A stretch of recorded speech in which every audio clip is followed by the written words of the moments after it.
the stars in that sky? What do you think that is? The back of LCK Rune logo. Timber. No. They planets or what?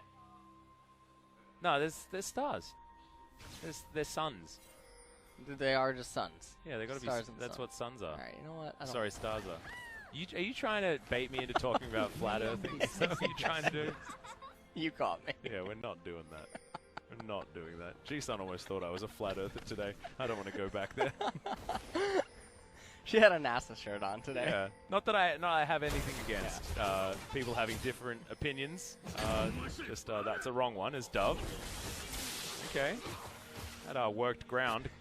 Unfortunately, was stepped back in on. So we only got a little bit to try and take down Faker there. This is tragic. Oh, no. The great bait. But both of them. I mean, Klid's sitting on a ward, while Sandbox are both sitting on wards.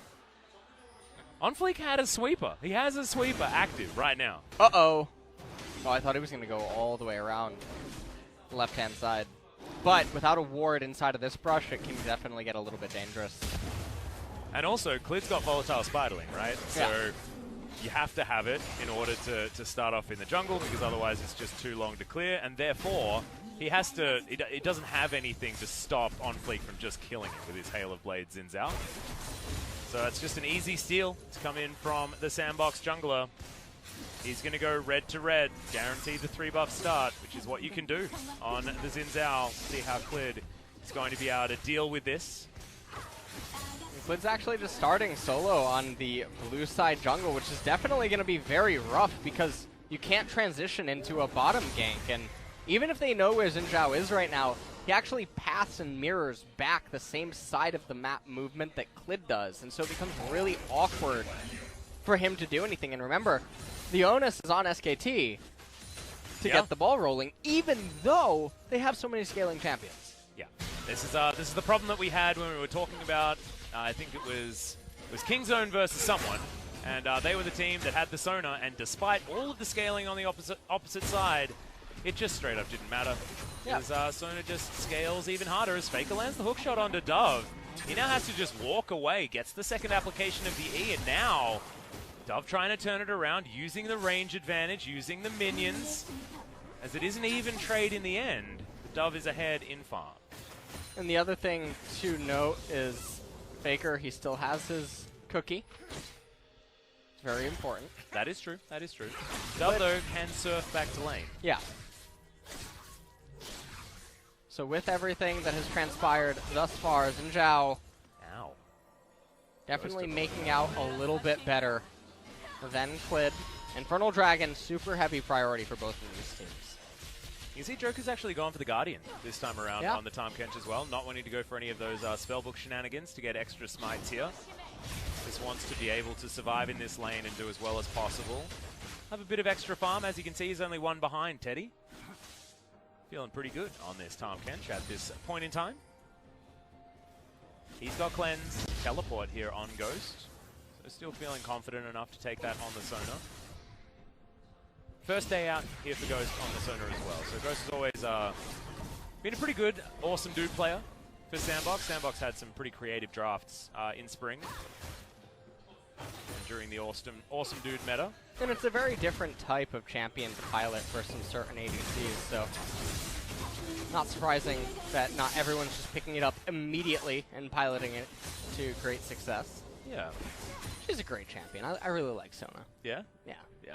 No sarcasm. We talked about this before. Yeah, Absolutely. I agree. I think she's fantastic. I like Silent Night Sona. Discuss. DJ is picked up here, though, for Ghost. See exactly what kind of tunes he's pumping out. I actually find it a little bit sad that we don't get to join in on whatever Sona's playing. Yeah, that is default music for us right now is Dove. Gonna get stunned. That's an immediate cleanse, understanding that the Elise was in the area. Good vision available, but also had walked over the lane. Dove just slightly out of position, means that he has to blow that summoner spell, but crucially, not his flash. I'm actually a little bit surprised that Klid doesn't go flash for flash there, just to get the flash off of Dove, because then once Camille has level 6, it's so easy to set everything up. Maybe scared of OnFleek finding him in the jungle. Yeah, they don't have deeper vision, and so if OnFleek is there, then yes, it does turn into potentially a nightmare scenario if Dove delays his flash and baits Klid in, but nonetheless, so far here in game number 2, Sandbox has a little bit of a gold advantage. Ghost pops up just to get a ward over into that Dragon Pit, understanding that it is an Infernal Drake this time around, and pretty high priority on the Dragon list. See how Ghost is going when it comes to stacking up his Frostfang. Teleport back here for Effort, who does have a Spellbook. And SKT will have a lot of power pushing in, a lot of priority here on the bottom side, looking for that first plate, as Ghost takes a whole bunch of his health bar in damage. W is going to be there, he should be A-OK, but you can see he's not exactly getting a lot of value out of his Kleptomancy or that Frostfang. Looking at the money is a slight advantage, but the big one is the fact that Joker has so much money in comparison to Effort. And so now, the junglers are going to be on opposite sides of the map, and this could mean that an Infernal Capture could come up for On Fleek. He has the items necessary to actually solo it. Okay, Ghost is going to get dived on. Song of Celerity gets him out of the way. That's a Boomerang Blade from Teddy, but Ghost only gets hit by one portion of that damage. Nothing actually used on the side of SKT's bottom lane, and that was just 2 versus 1, and Ghost having to flash under his own turret. And he's playing really safe, even giving up some of the CS, because he doesn't have total intel on where Elise is, I believe. So, just respecting SKT, not wanting to throw away any advantages. Even if you fall behind a little bit on Sona, it's perfectly okay. Yeah, well, On Fleek's going to come down and see whether he can get rid of a flash or two from Effort and Teddy. Winter's Bite is going to be available here for Effort, though, so it'll be hard for On Fleek to close that distance. However, moving a little bit further over to the side than you'd otherwise want. Here for SKT is Klid doesn't find the Cocoon onto Dove in the mid lane. Very close to having that cleanse back available again, so Klid feeling some pressure to make something happen. Okay, Ghost finally getting some money from this Kleptomancy, trying to get some more work done on the quest completion as well. We did have a Sona that completed the quest 7 minutes into the game. I believe that was Depth. That was some really silly quest completion timings. Not going to be happening this time around though for Ghost. He hasn't been able to get the auto attacks that he's wanted. Joker does have a fully completed support item though. This is a very rich Tahm Kench. Now, it does look like Teddy and Effort are looking for a recall, but the sustain offered by Sona is double Fairy Charm in there as well, so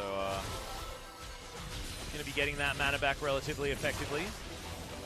Level 6 available for both of these bottom laners as On Fleek moves on in again.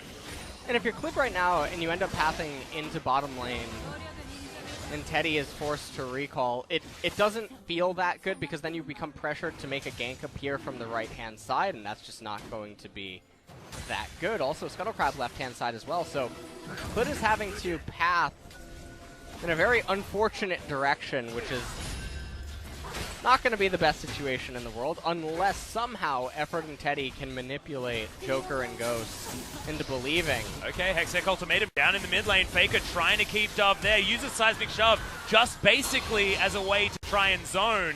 Does have to flash, does get out. Faker's going to win that one. Glacial Fissure down, that's a dead Sona. First blood going over to Klid as Teddy trying to tank up this turret. They can see Joker is so easy to take down, and Klid grabs his second. Effort is going to heal, but that's just to make sure that SKT secure everything they want. And this is a really, really big pickup right there. Faker getting the flash out of Dove in mid lane and also drawing On Fleek towards the mid side of the map. Klid able to convert his path into the right-hand side into a gank, because the enemy jungler can't be there then at that point. He was drawn mid lane, they're able to pick up the kill onto Ghost and Joker, and they convert it into an Infernal Drake capture. Just huge. On Fleek's going to allow that Rift Scuttler to burn down, but Shelly should actually come in here even though it's under the noses of SKT. They went for that reset immediately after the Drake, as Dove gets back here into the mid lane. Didn't actually fall down, remember, in that last exchange. The bottom lane for Sandbox, not so lucky. So another Infernal Drake is spawning. Wow. We got some fire in this game number 2. It went last time, what was it? Infernal into Ocean, Cloud. Yeah. Cloud.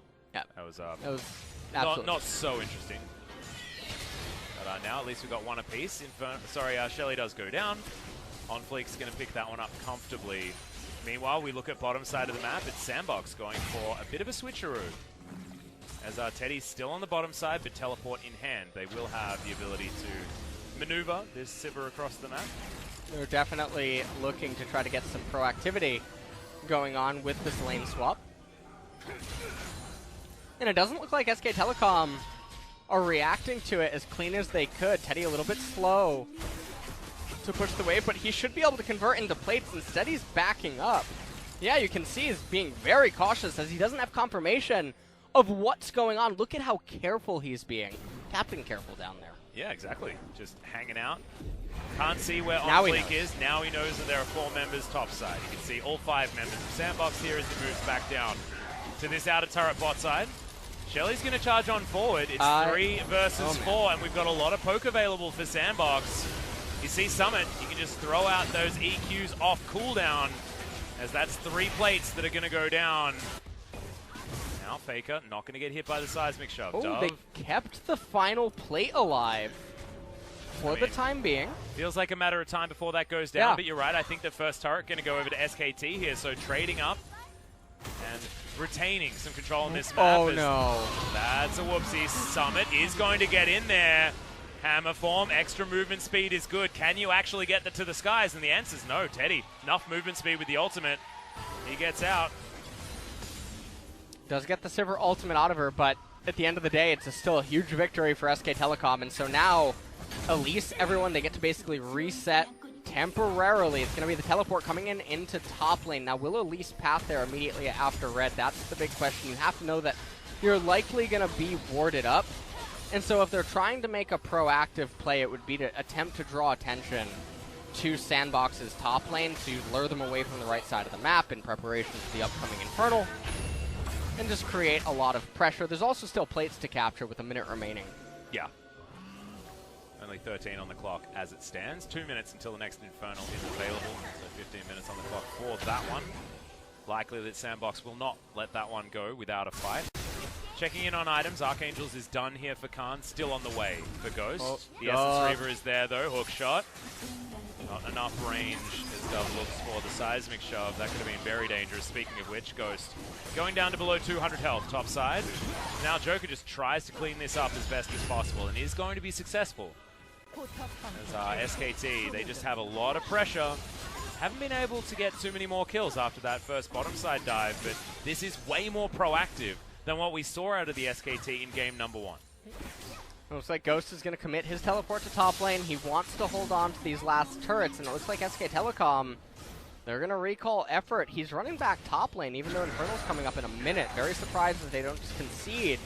Top tier 1 turret, rotate the Sivir and the Braum into the Infernal Dragon, capture it, and then plant them back down in bottom lane. Move your Rise to the top lane. He can start freezing in front of top tier 2.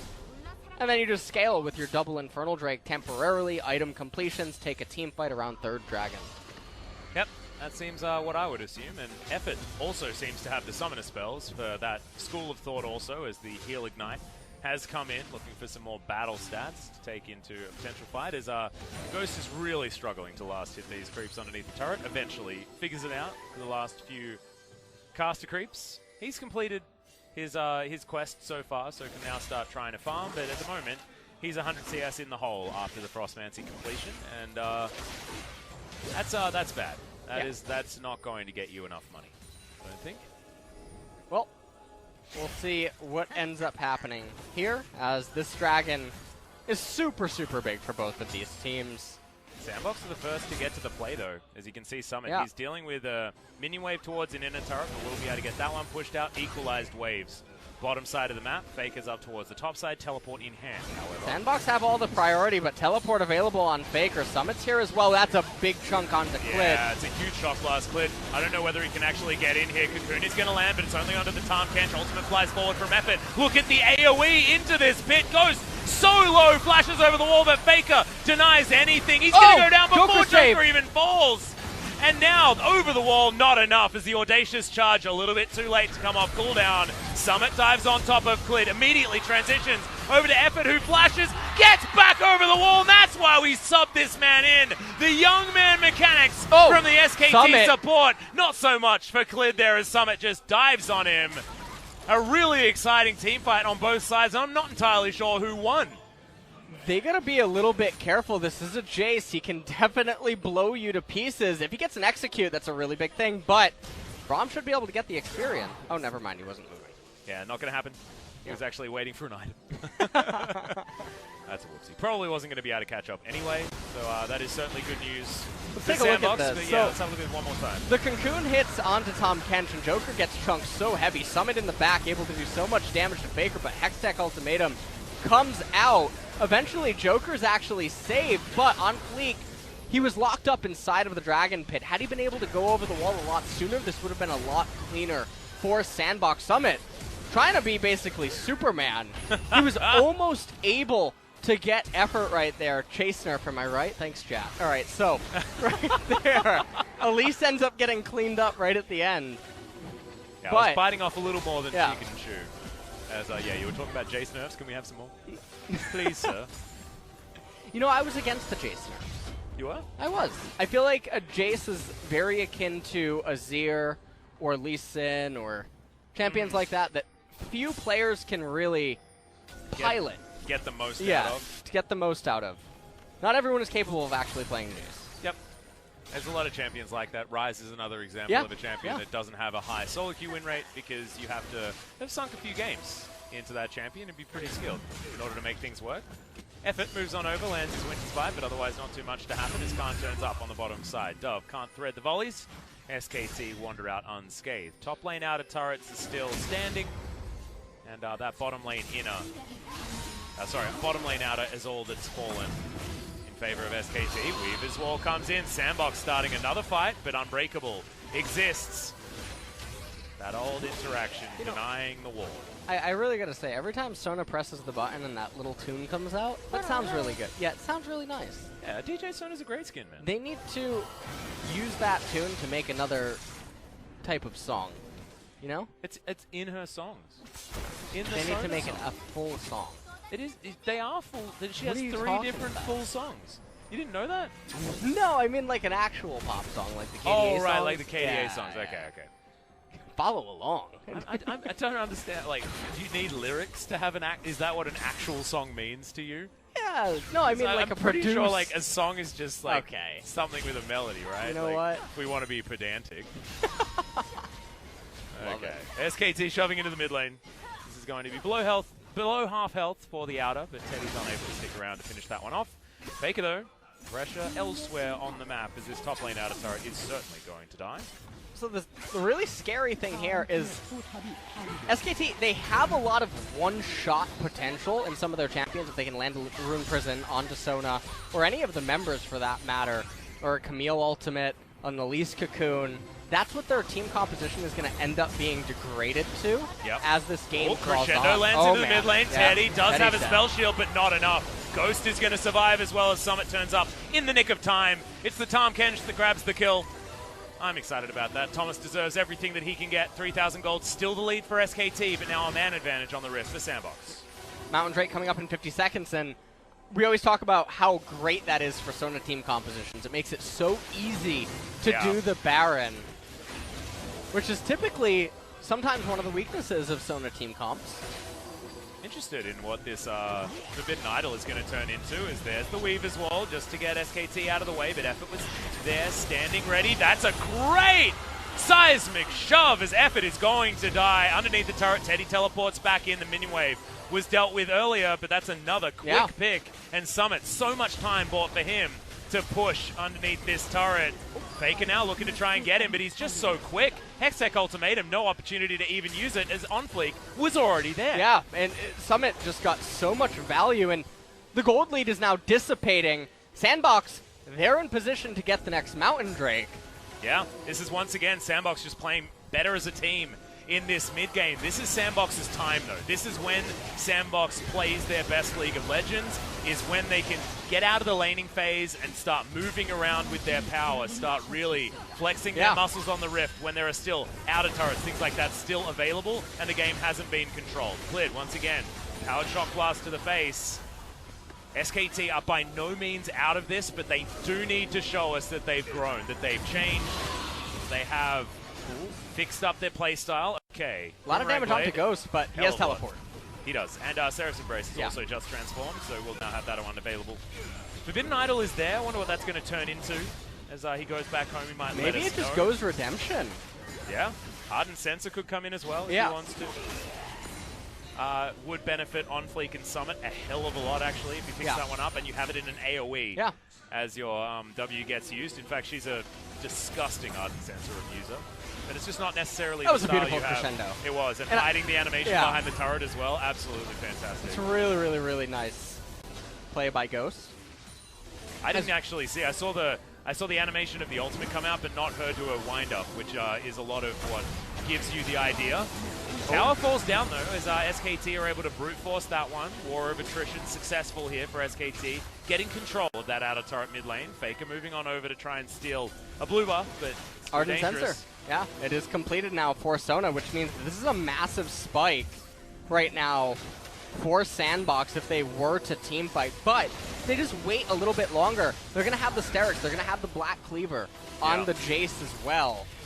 And so there's no... Oh, man, are they going to go for a Baron bait? In a Baron pit is actually a hell of a lot of extra on-hit damage. Holy! Look at this thing melt. Infernal Drake and Mountain. It's down to half health as SKT. They're realm warping over Dove.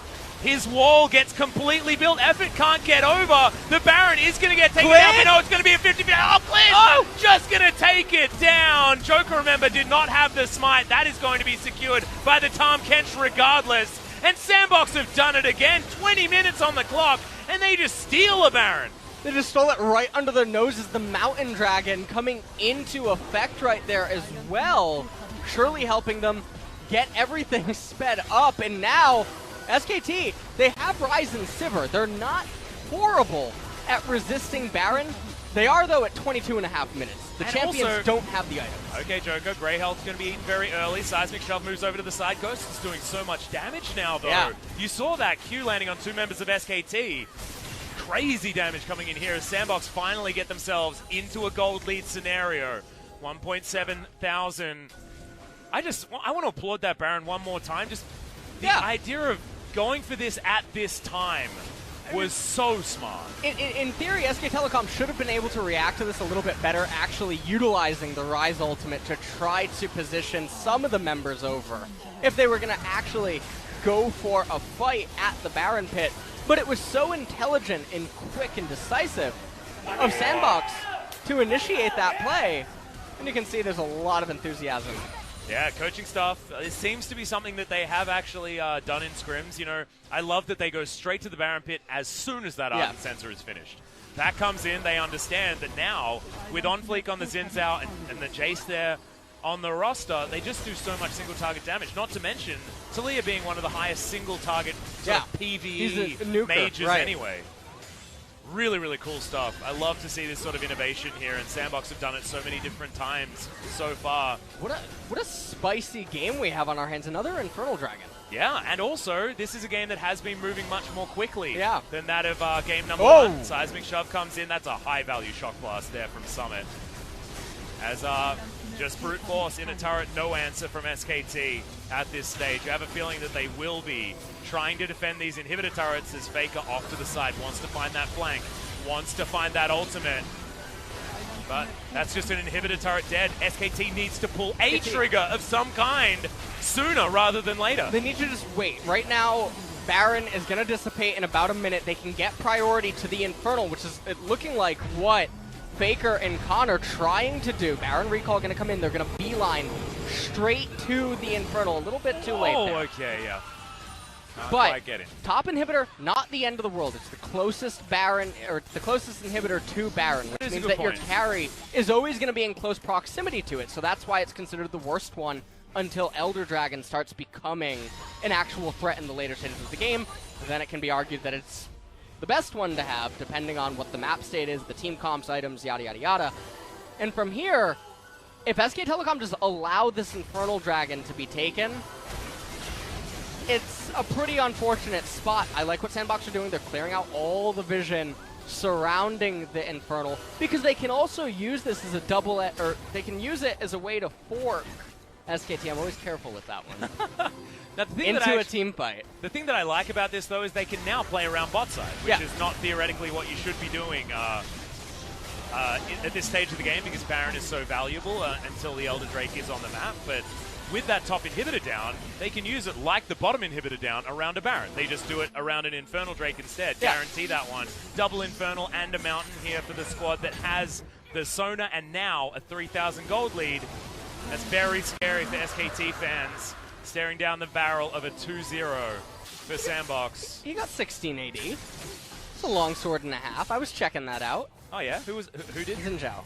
All right, and he's not even the one building attack damage. So imagine what Jace and Talia and whatnot are getting in terms of value out of the Dragon.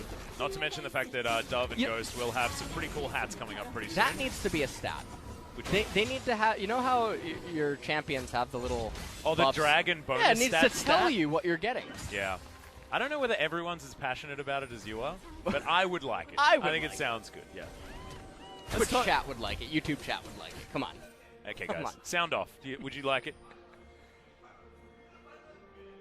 I think the stream needs to catch back up. The stream's going to catch back up. Too. It's all right. I would like it. Yeah, we got a few. Yeah, we got quite a bit. A bit of positivity here. Yeah, lots of yeses. All right. Fantastic. Make it happen. Make it happen, Jet. Riot. Yeah, make it happen, Jet. There you go. That needs to be a hashtag. Make it happen, Jet. Okay, Sandbox. What they're making happen is darkness for SKT in their own jungle. And Drake fell down very, very simply. Now the Baron is available in 50 seconds. Teddy just completed his Infinity Edge. We've got a Frozen Heart on Khan. Trying to tank as much as possible. Seismic Shove comes in, Effort trying to keep himself alive. Seismic Shove not, of course, finding anything. As top side, we've got Super Creeps getting a lot of work done, but bottom side, Faker on his own. He's going to get a turret, he's going to get a lot of solo XP, as well as gold. But is anyone actually going to go back for this? It looks like Summit is heading down. I think he's on a ward, but is able to get home in time. 20 seconds now, though. Look at the XP there. Between the two teams. SK Telecom's champions, Faker's ahead a level. The junglers are actually tied. Teddy's 2 levels ahead. Teddy's 2 levels ahead. This is something that can happen. Oh, cleared, caught out of position. Doesn't go down immediately, but eventually he's just taken before any response can be made. Khan flashes defensively. Sandbox with their Sona composition, 5 members all together. And Faker, he had to go back. Cleared now. No jungler on the map. That should be a pretty free Baron here for Sandbox unless SKT can make something heroic happen. They're going to need to pull a miracle. Yeah, Seismic Shove's going to go wide. They are turning. Half health bar onto Khan. Lots of low health bars. In fact, Faker, the healthiest member of SKT. You can see this Baron is melting at the hands of Sandbox. And SKT realize there is no way they can do anything about it. Minions crashing towards the top side. These Nexus turrets under fire. A free reset now for Sandbox. And this is so much control. 4,000 gold to lead, but it just feels like more. It feels like so much more. A double Infernal is definitely giving so much gold in terms of stats. Line, right? And then in addition to that, the Sona.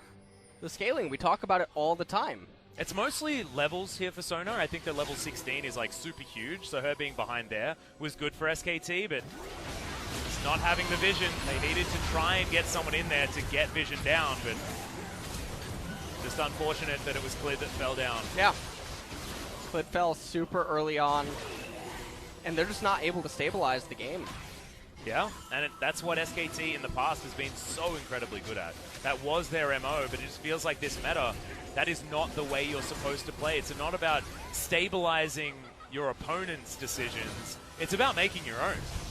You gotta make your own destiny here. It's not like someone's going to decide it for you, like it has been in the past for League of Legends. SKT does get a little bit of a breather with the Ocean Dragon coming up. That will slow down Sandbox, provided that SKT can actually manage to live and endure this Baron push, which, as I mentioned before, Ryze and Sivir are okay at it. Yeah, absolutely. And Faker's looking for the all-in. There's the ultimatum. That's immediately the Devour from Joker to keep that Sona alive. About half health now as the crescendo is to follow up. They went for the YOLO play, but it straight up didn't work. Everyone dying. Teddy, the last man standing. It might be a quadra kill for Summit. Sona ends up falling down off the back end. Teddy does need to be respected. It's always Teddy at the end. Yep, On Fleek going to go down very, very low. In fact, his GA has been popped as Dove turns up, misses another ability. Come on, Sandbox. Let's take some turrets and not press our advantage too far. Yeah. 15 seconds on Clid and effort, as Teddy does have so much wave clear. Now looking for to 1v4. He is going to get taken down to his GA, and the Nexus turrets are going to erupt. Teddy gets one more, but it's Joker, On Fleek, and Dove, and they should have enough damage to take down this Nexus at 31 minutes. The Weave as well comes in to try and help it out, but no, the